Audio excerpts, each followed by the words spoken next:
नमस्कार, जय भीम। मैं डॉक्टर महेश वर्मा और आज मैंने जो पोस्ट लिखी है उसी मुद्दे पर मेरी आपसे तकरीबन 4-5 दिन बाद बात हो रही है। कुछ वजह से मैं आपके समक्ष नहीं उपस्थित हो पाया, उसके लिए मैं माफी चाहूंगा। जो मैंने लिखा है कि दलित युवाओं की हुंकार नहीं सहेंगे अब अपमान। 26 अप्रैल 2025 को अलवर में महारैली, ज्ञान आहूजा दलित समाज से सार्वजनिक माफी मांगे। आखिर क्या मायने हैं इस महारैली के?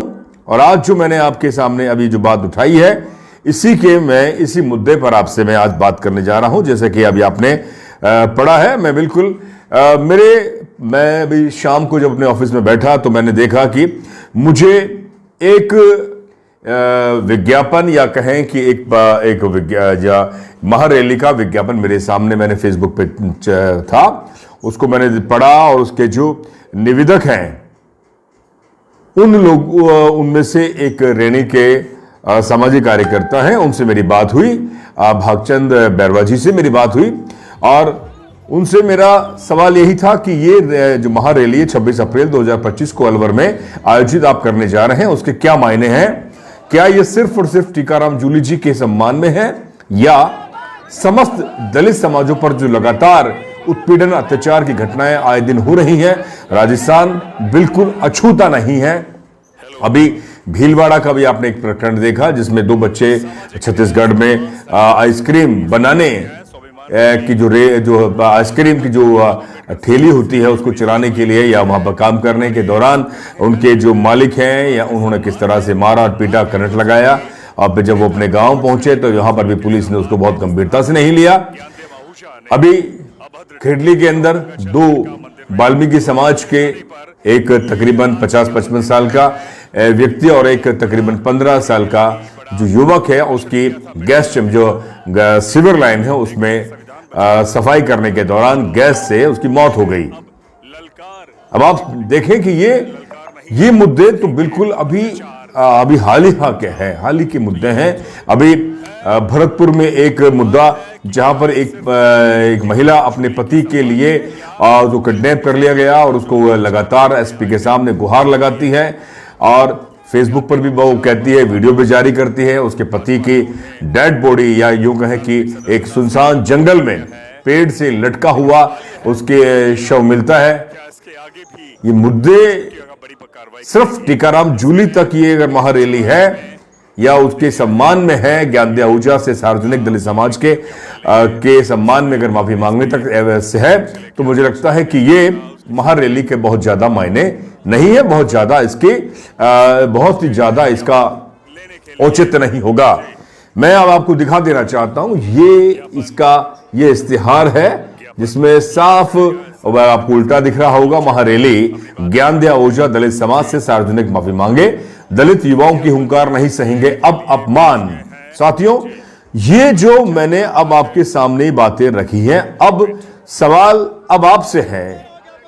मेरा सवाल जो आपसे ये है कि अभी आपने देखा होगा कि पूरे भारत में या कहें कि पूरी दुनिया में बाबा साहब के जन्मदिन के अवसर पर 14 अप्रैल को दुनिया भर के लोग नीला झंडा, हाथों में नीला पट्टा लिए जय भीम का उद्घोष करके सड़कों पर उतरे और अपना जो सम्मान है बाबा साहब के जन्मदिन पर उनको श्रद्धांजलि अर्पित की, उनके प्रतिमा पर माल्यार्पण किया और महिलाएं, पुरुष, हर उम्र के, हर तबके के, हर या यूं कहे कि सरकारी हो या क्या गैर सरकारी हो, चाहे वो नेता हो, चाहे कोई भी हो, हर व्यक्ति बाबा साहब को सम्मान के लिए वहां पहुंचा। और चाहे वो किसी भी राजनीतिक पार्टी का, वो भी वहां पहुंचा। लाखों की संख्या में, जहां इस समय अलवर से मैं आपके सामने प्रस्तुत हो रहा हूं, अलवर में तकरीबन 10 किलोमीटर लंबी एक बड़ी रैली निकली। आप सोचें, हर साल लगातार बढ़ रही है। ये जो जागरूकता तो बड़ी है, लेकिन इस जागरूकता के सही मायने में सामाजिक परिदृश्य में, साथ ही राजनीतिक परिदृश्य में क्या इसमें ताकत आई है या सिर्फ और सिर्फ 14 अप्रैल तक हम सीमित रह गए हैं? मैं उस दिन जब मैं रिपोर्टिंग कर रहा था, सुबह से तकरीबन 7:30 बजे मैंने पहला फेसबुक लाइव मैंने किया और मैंने कहा कि बाबा साहब को आज नमन करने के लिए, श्रद्धांजलि अर्पित करने के लिए लोग आएंगे और बड़े बड़े कसीदे, बड़ी बड़ी बातें वो बोलेंगे। और उसके बाद उसी गांव में अत्याचार की घटनाएं भी वहां से हमें मिलेंगी। जब ये इतनी बड़ी जो तादाद में लोग आए बाबा साहब को नतमस्तक करने के लिए, वो लोग इकट्ठा नहीं होंगे।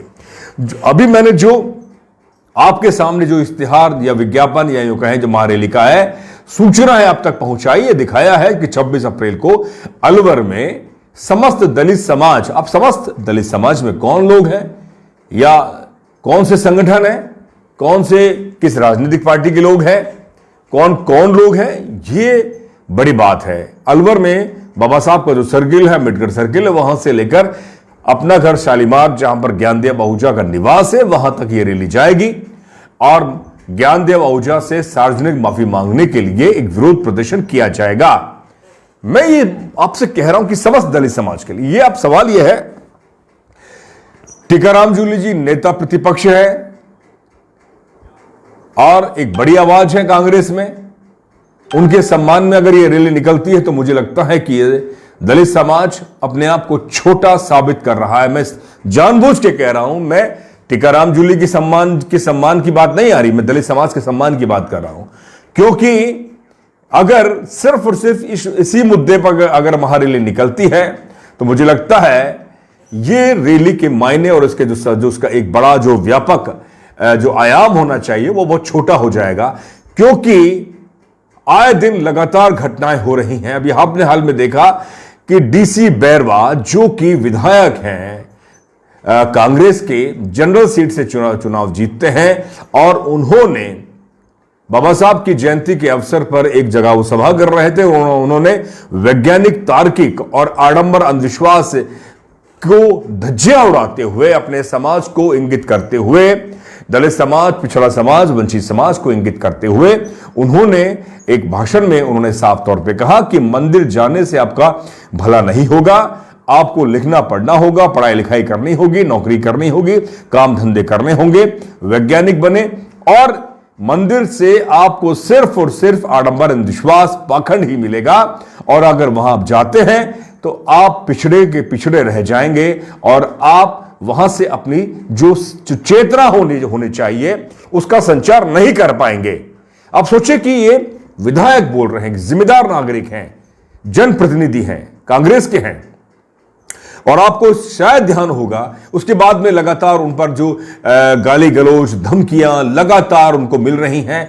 कांग्रेस बड़े स्तर पर कांग्रेस के नेता हैं, कांग्रेस ने कभी भी खुलकर उनका समर्थन नहीं किया कि डीसी बैरवा जी ने जो बात बोली है वो बात डीसी बैरवा जी ने जो कोट की है वो बाबा साहब के विचार से कोट की है, बाबा साहब की लेखनी से कोट की है, बाबा साहब के जो ऑथेंटिक एविडेंस हैं, लिखित है, वहां से कोट की है कि 14 अप्रैल बाबा साहब महानायक, राष्ट्र निर्माता, भारत रत्न, आप सोचिए संविधान निर्माता, वो व्यक्ति जिसने भारत को एक ऐसा गढ़ा जिससे कि आज भारत लोकतांत्रिक व्यवस्था में पूरी तरह से काम कर पा रहा है।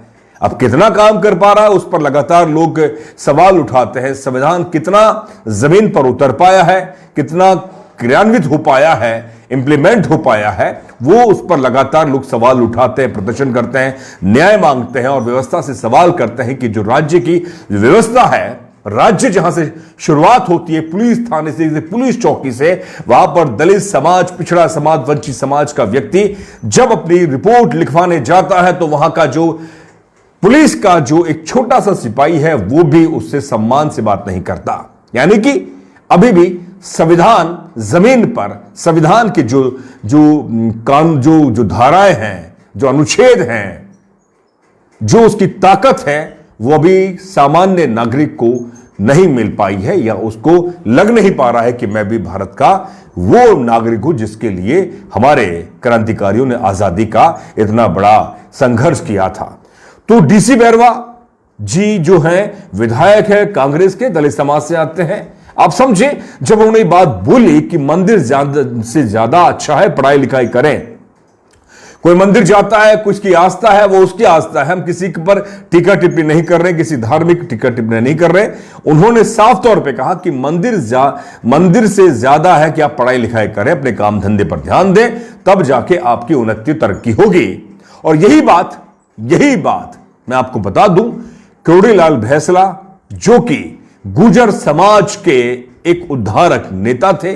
उन्होंने उनके आरक्षण की बहुत बड़ी लड़ाई लड़ी और उनको महानायक, एक महानेता के तौर पर उन्हें पूजा जाता है गुर्जर समाज। उन्होंने भी कहा था कि भागवत और ये जो कथा, इनसे और ये मंदिर से क्या हमारा समाज इतना पिछड़ रहा है। हम हजारों लाखों रुपए इस पे खर्च कर रहे हैं। शिक्षा पर हमारा जोर होना चाहिए, हमारी शिक्षा से हमारी समाज की उन्नति होगी। ये कौन कह रहे थे? बिल्कुल एविडेंस है। अगर आप कहीं भी ट्विटर पर, यूट्यूब पर, फेसबुक पर ये वीडियो निकालेंगे तो आपको मिल जाएगा। कौन कह रहे थे? गुर्जर समाज सशक्त है, ताकतवर है, अच्छी खासी जमीन रखता है, अच्छी खासी राजनीति में दखल रखता है, वो नेता बोल रहे थे। फिर उसके बाद इस पर कोई विरोध प्रदर्शन नहीं हुआ, कोई किसी ने टीका टिप्पणी नहीं करी, कोई गाली गलौज नहीं किया करोड़ीलाल भैंसला जी पर उस समय। आज वो देहांत हो गया है उनका। उन्हीं के बेटे विजय सिंह भैंसला यही बात बोलते हैं, अपने पिताजी के पद चिन्हों पर चलते हुए अपने समाज को जागरूक करने के लिए वो बात बोलते हैं। किसी भी तरह से उन पर भी कोई टीका टिप्पणी नहीं हुई, कोई धमकी नहीं हुई, कोई सनातन का कोई विरोध नहीं हुआ। लेकिन जब विधायक डीसी बैरवा जी जब ये बात बोलते हैं तो उन पर कई जो लंपट हैं, किसी भी जाति के हो सकते हैं, लंपट जातिवादी लोग उनको धमकी दे रहे हैं, गाली गलौज कर रहे हैं और उनको धमका रहे हैं और ऐसे ऐसी अभद्र और गाली बक रहे हैं जो मैं आपको नहीं सुना सकता, वो आपने सुनी होगी। बिल्कुल आप समझे कि कांग्रेस का बड़ा विरोध नहीं हुआ, बड़ा प्रदर्शन नहीं हुआ कि जो विधायक डीसी बैरवा जी ने जो बात बोली है, बिल्कुल ऑथेंटिक बात बोली है, अपने समाज के लिए बोली है, जिस समाज से वो आते हैं, दलित समाज से आते हैं। आप सोचे, नेता प्रतिपक्ष पर जो हमला होता है, वैचारिक हमला कहें, जातिवादी हमला हो, गंगाजल छिड़का जाता है उनके मंदिर जाने के बाद में, उसके बाद कांग्रेस के कई नेता बयान देते हैं, कांग्रेस सड़कों पर आती है, उसके बाद में फिर दलित समाज सड़कों पर आता है 10 अप्रैल को। आप समझे, नेता प्रतिपक्ष टीकाराम जूली जी के सम्मान में तो आ गई, लेकिन डीसी बैरवा जी के सम्मान में नहीं आई। सवाल यही है कि क्या डीसी बैरवा दलित नहीं है? क्या वो कांग्रेस के विधायक नहीं है? क्या वो भारत के नागरिक नहीं है? क्या वो इस सामाजिक व्यवस्था में अपनी आवाज नहीं अपने बोल सकते? क्या अभिव्यक्ति की आजादी उनके लिए नहीं है? जबकि उन्होंने किसी को भी, किसी भी समाज के लिए, किसी भी धार्मिक वैचारिक विचार के लिए किसी को लिए ऐसे अभद्र टिप्पणी नहीं की। उन्होंने स्पष्ट कहा कि अगर आप मंदिर जाएंगे, भागवत कथा करेंगे या आप रामायण करेंगे या जो भी करेंगे, उससे आपका पैसा खर्च होता है, आपका समय बर्बाद होता है, आप आर्थिक तंगी में आएंगे, आपकी रोजी रोटी छूटेगी, आपकी मजदूरी छूटेगी। जिसने आपका भला किया, जिस महानायक ने, उसके विचार को आप पढ़े, समझे और उसको आत्मसात करें और उसको जन जन तक पहुंचाए और उसके पद चिन्हों पर चले। कांग्रेस ने इस मुद्दे पर उनका समर्थन नहीं किया और आज भी दौसा में बड़ा प्रदर्शन, मतलब कि एक प्रदर्शन हो रहा है कि जिन लोगों ने गाली गलौज और जिनको धमका रहे हैं उन पर केस दर्ज हुआ है, लेकिन 7 दिन हो चुके हैं, लेकिन अभी तक कोई गिरफ्तार नहीं हुए। नेता प्रतिपक्ष ने एसपी के, वहां की कप्तान, दौसा के कप्तान से बात करते हैं, लेकिन कांग्रेस वोट लेना चाहती, मैं फिर स्पष्ट कह रहा हूं, कांग्रेस बड़े स्तर पर वोट लेना चाहती है दलितों से, वंचितों से, पिछड़ों से, माइनॉरिटी से, लेकिन उनके सम्मान की जो बात आती है उस तरीके से नहीं उठाती जिस तरीके से मैं आपके सामने बात रख रहा हूं। आप समझे क्यों नहीं नेता बोल रहे, क्यों नहीं कांग्रेस के लोग ऐसे क्यों नहीं बोल रहे कि हां, जो डीसी बैरवा जी ने जो बात बोली है, ऑथेंटिक बात बोली है, वैज्ञानिक बात बोली है, तार्किक बात बोली है, कल्चर्ड बात बोली है, सामाजिक दायरे में बात बोली है और उन्होंने बात बोली है, बिल्कुल किसी भी तरह से किसी की भी धार्मिक विचार का उन्होंने अपमान नहीं किया है। क्यों नहीं कांग्रेस के नेता बोलते अपने विधायक के लिए? सवाल यही है। अब बड़ा सवाल, 14 अप्रैल में लाखों लोग बाबा साहब को सम्मान के लिए वहां उतरे और सड़कों पर आए और बड़ी बड़ी महारैली निकली। आप समझे, लाखों लोग, मैं सुबह से रिपोर्टिंग कर रहा था, रिपोर्टिंग मैंने की और एक तरफ मेरी जो पत्नी है वो बाबा साहब का जो विचार है, जो किताब है बाबा साहब की जो लिखी, जो दलित समाज की जो किताबें हैं, या यूं कहें कि उन किताबों को हम अपने डेमोक्रेटिक भारत स्टोर के माध्यम से उन्हें, हमने एक स्टोर लगाया था, वहां से लोगों ने किताबें खरीदी हम सुबह से पूरे मिशन पर उतरे हुए, मिशन के लिए हम काम कर रहे थे। एक तरफ मैं रिपोर्टिंग कर रहा था, लोगों से सवाल जवाब कर रहा था, और एक तरफ मेरी पत्नी डॉक्टर सपना वर्मा वो स्टोर, बुक की स्टोर लगाकर जो पुस्तकों को, बाबा साहब का जो साहित्य है, दलित समाज का जो दलित बहुजन साहित्य है, उसको वह उनकी दुकान लगाई हुई थी। हमने एक स्टोर लगाया हुआ था जिससे कि लोग खरीदें, फ्री में नहीं, खरीदें, जिससे कि वो जो पैसा आएगा हमारे डेमोक्रेटिक भारत जो हमारा मीडिया ग्रुप है उसको हमें आर्थिक संबलता मिलेगी। जी हां, इसीलिए मैं बुक्स का स्टोर मैंने बनाया है, जिससे कि हमारे लोग हमारे इस विचार को समझे और पढ़ें। तो मैंने देखा कि वहां पर लाखों लोग आए, लेकिन सवाल यही है, क्या वो जो लोग आ रहे हैं उनके अंदर राजनीतिक चेतना वाकई है या नहीं है, सामाजिक चेतना है या नहीं है, सांस्कृतिक चेतना है या नहीं है, आर्थिक चेतना है या नहीं है। तमाम सवाल मैंने उन लोगों से किए, पूछा, जाना। यह मेरा बड़ी बात है, क्यों नहीं ये लोग, लाखों लोग क्यों नहीं अपनी ताकत को पहचान पा रहे हैं। उन्हें वो लोग आज जो राजनीतिक सत्ता के ऊपर शीर्ष पर बैठे हैं, वो क्यों नहीं उनको समझाते। वजह यह है कि वो इसलिए नहीं समझाते क्योंकि वो चाहते हैं कि ये लोग सिर्फ भीड़ बनकर रह जाएं, सिर्फ भीड़ बनकर रह जाएं, और किसी भी तरह से वो सवाल जवाब नहीं करें। वो सिर्फ बाबा साहब और जय भीम का उद्घोष करें, वो एक बड़ी रैली निकालें, और वो सिर्फ अपना जो भावना है, अपना दर्द है, वो उजागर करें, लेकिन अपनी राजनीतिक चेतना पर बात ना करें, सामाजिक चेतना पर बात ना करें। लगातार जो दलितों पर अत्याचार हो रहे हैं, आप आगरा देखें, यूपी देखें, बिहार देखें, राजस्थान, तो लगातार घटनाएं हो रही हैं, चाहे वो कांग्रेस का राज हो, चाहे बीजेपी का राज हो। लगातार हर जो कांग्रेस के नेता से हम बात पूछते हैं तो वो बीजेपी के राज की बात करता है, बीजेपी वालों से पूछते हैं तो वो कांग्रेस की बात करता है, और जब मैं सवाल करता हूं तो मुझसे कहते हैं कि आप भाजपा के हैं। जब मैं भाजपा वालों से सवाल करता हूं तो वो कहते हैं कांग्रेस का है, और जब मैं बसपा वालों से भी थोड़ा जब मैं तीखा सवाल करता हूं तो वो भी मुझे यही कहते हैं कि आप कांग्रेस बीजेपी के हैं। आप समझे, एक सीधा सटीक अगर मैं सवाल करता हूं तो मुझ पर भी तोहमत जड़ दी जाती है कि आप फला फला पार्टी के हैं, जबकि मैं बात कर रहा हूं उस समय उस दलित वंचित समाज के लिए जिसकी कोई प्रखर और मुखर आवाज नहीं बन पा रहा है ये तमाम नेता। आप समझे, इसीलिए अगर ये महारैली सिर्फ और सिर्फ एक नेता विशेष तक है तो मुझे लगता है कि ये छोटी आवाज है।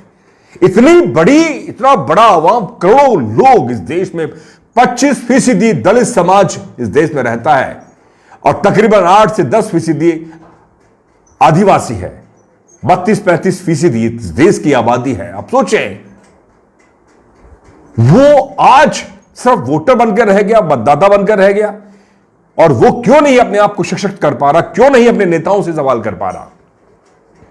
सवाल मेरा कांग्रेस से इसलिए है क्योंकि कांग्रेस आज विपक्ष में है, उसकी ज्यादा जिम्मेदारी है, क्योंकि वो मुखर होकर सवाल पूछे और अपने संगठन में तमाम उन लोगों को जगह दे जो उसकी पार्टी को मजबूत बनाते हैं। भाजपा से तो हम लगातार सवाल पूछते हैं कि जो दमन हो रहा है, चाहे यूपी में हो, चाहे दिल्ली में हो, चाहे बिहार में हो, चाहे मध्य प्रदेश में हो, राजस्थान, पंजाब, कहीं पर भी हो, साउथ में हर जगह हो रहा है, क्यों नहीं आपकी 10-12 साल की जो आपकी सरकारें चल रही हैं अब तक, क्यों नहीं अपने समाज के अंदर, सरकारी व्यवस्था, राजनीतिक व्यवस्था से पहले समाज के अंदर, गांव देहात में एक ऐसा माहौल क्यों नहीं बनाया जिससे कि लोगों के अंदर जातीय कटुता, जातीय भेदभाव, जातीय कट्टरता क्यों नहीं खत्म हो रही। आज भी दलित समाज अपने बहन बेटी की शादी करते हुए डरता है, मतलब वो सम्मान से शादी नहीं कर पा रहा, घोड़ी पर बैठने पर उसकी हत्या हो रही है, उस पर हमला हो रहा है, बारात पर हमला हो रहा है। आप समझे, अभी आपने देखा कि वाल्मीकि समाज के पूरे मंडप को जला दिया गया, पूरे शामियाने को जला दिया गया। ये कौन लोग हैं? इसीलिए मैं आपसे कह रहा हूं कि जो महारैली है, नाम अगर आप महारैली देते हैं और उसमें चंद लोग पहुंचते हैं और सिर्फ दलित समाज पहुंचता है ज्ञानदेव आहूजा से सार्वजनिक माफी मंगवाने के लिए, तो मुझे लगता है कि ये छोटी बात है। मैं फिर कह रहा हूं, क्यों नहीं कांग्रेस के तमाम वो लोग क्यों नहीं आते, जो तमाम अलग अलग जातियों के लोग, क्यों नहीं इसमें ठाकुर आ रहे, क्यों नहीं ब्राह्मण आ रहे, क्यों नहीं गुजर आ रहे, क्यों नहीं मीणा समाज के आ रहे, क्यों नहीं यादव समाज के आ रहे, क्यों नहीं बनिया समाज के आ रहे, क्यों नहीं अन्य लोग क्यों नहीं आ रहे? क्या सिर्फ जिम्मेदारी ज्ञानदेव आहूजा से माफी मंगवाने का सिर्फ और सिर्फ दलित समाज के लिए? अब आप कहेंगे कि जो टिप्पणी की है वो दलित समाज को इंगित करते हुए की है। मैं फिर कह रहा हूं कि नेता प्रतिपक्ष दलित जाति से दलित हो सकते हैं, लेकिन नेता प्रतिपक्ष कांग्रेस के हैं। ऐसा कांग्रेस माहौल क्यों नहीं बना पा रही? कांग्रेस के नेता है, कहें कि आप सभी आए, क्यों नहीं मेल समाज के लोग आ रहे? मेरा सवाल यह है, यह सवाल कांग्रेस के हैं। अगर नेता प्रतिपक्ष टीकाराम जूली अगर वो कांग्रेस के विधायक नहीं होते और एक सामान्य सामाजिक कार्यकर्ता होते और तो मैं मान सकता था। सवाल मेरा यह है कि इतना ज्यादा अत्याचार लगातार जब घटनाएं होती हैं तब यह महारैलियां क्यों नहीं आ रही? क्यों नहीं ये संगठन के लोग आ रहे बाहर? उन्हें सिर्फ और सिर्फ अपने नेता को खुश करना भर है। तो मुझे लगता है कि यह सोच बहुत छोटी है। 14 अप्रैल आपके सामने आया, वह इंसान जिसने आपको सम्मान दिया, गौरव दिया, डिग्निटी दी, हक दिया, अधिकार दिया, संविधान दिया, वो व्यक्ति के अगर आप बात को नहीं मानते हैं तो मुझे लगता है कि आपकी महारैलियां, आपकी तमाम रैलियां सब बेमानी है। साथियों, सवाल मैं यही कह रहा हूं कि लगातार घटनाएं होती हैं, क्यों नहीं उसके बाद आप इकट्ठा होते? 10 अप्रैल को अलवर के अंबेडकर सर्किल पर जब मैं 10 बजे पहुंचा और जब वो रैली निकली अंबेडकर सर्किल से लेकर मिनी सचिवालय तक, कितने लोग थे आप सब जानते हैं। योगेश मिश्रा जो अलवर के कांग्रेस के अध्यक्ष है, वह कितने लोगों को ले पाए, कितने लोगों को उन्होंने कहा किया इस रैली में आना चाहिए? आप सोचे, उन्हें तो जानकारी तक नहीं थी। बिल्कुल वीडियो आप मेरे फेसबुक पेज पर आप देख सकते हैं। मैंने उनसे सवाल पूछा, कहने मुझे जानकारी नहीं है, जबकि 3 दिन से लगातार अखबारों में आ रहा था, दैनिक भास्कर, राष्ट्र स्तर का अखबार। ये मंशा दर्शाती है कि आप सिर्फ और सिर्फ दलितों का वोट लेना चाहते हैं, दलितों को आप बरगलाना चाहते हैं, दलितों को सिर्फ आप अपना एजेंडा सीमित करना चाहते हैं कि ठीक है वो वोट करेंगे, वो जाएंगे तो कहां, उन्हें और नहीं हमें ठोर नहीं, या उन्हें ठोर नहीं हमें और नहीं। ये बात है। मैं फिर कह रहा हूं, महारैली है तो अगर इस महारैली को अगर आप आयोजित कर रहे हैं तो उसमें समस्त दलित समाज के साथ साथ और भी जातियों के लोग आए, तब आप नेता प्रतिपक्ष के सम्मान के लिए ज्ञानदेव आहूजा से माफी मंगवाने के आप हकदार होते हैं। और जो तमाम मुद्दे हैं, इस समय लगातार अत्याचार घटनाएं, उत्पीड़न की घटनाएं हो रही हैं, उनको आपको इंगित करना होगा, उनको चिन्हित करना होगा, तब जाकर आप इसको व्यापक राष्ट्रीय स्तर पर आप या मुखर कर पाएंगे। अन्यथा यह सिर्फ और सिर्फ एक वीडियो भर के रीलबाज बन के रह जाएंगे, या एक वीडियो बना के रह जाएंगे और अपने फेसबुक पेज पर, अपने ट्विटर पर उस पर लगाकर आप दिखाएंगे, हां मैं भी उस रैली में पहुंचा था। हमारे जो नेता हैं, या जो छोटे नेता हैं या बड़े नेता हैं, सब रीलबाज हैं, सब अपनी रील लगा रहे हैं। जमीन पर काम करने के लिए कितने लोग सकारात्मक हैं, कितने लोग पॉजिटिव हैं, कितने लोग ईमानदार हैं, यह भी तो देखना होगा। यही मेरा सवाल है। तो साथियों, मेरी आपसे निवेदन है कि आप अपने समाज को राजनीतिक, सामाजिक, सांस्कृतिक, आर्थिक, शैक्षणिक तौर पर सशक्त करें, अन्यथा आप सिर्फ और सिर्फ भीड़ बनकर रह जाएंगे। 14 अप्रैल बहुत दिन, मुश्किल से 1 हफ्ता हुआ है। आज ही के दिन बाबा साहब की जयंती पूरे विश्व में मनाई गई, सोमवार को। आप सोचें, इतनी बड़ी रैली होती है, निकलते हैं लोग, लेकिन क्यों नहीं वो अपने आप को चेतनाशील बना पा रहे हैं बड़े स्तर पर। मेरे जैसे, आपके जैसे जो थोड़े सशक्त हैं, जागरूक हैं, तार्किक हैं, वो कितने लोग हैं?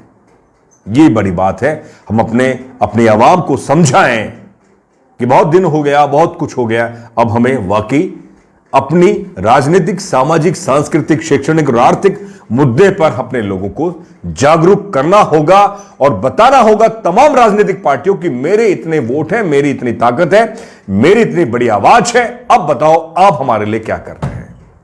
ये मेरा आपसे कहना है इस महारैली के एवज में जो मैंने आपके सामने बातें रखी है। अब देखना यह होगा कि अब आप इस फेसबुक लाइव के मायने आप क्या निकालते हैं। तो साथियों, बहुत बहुत शुक्रिया। जय भीम, जय भारत, जय संविधान।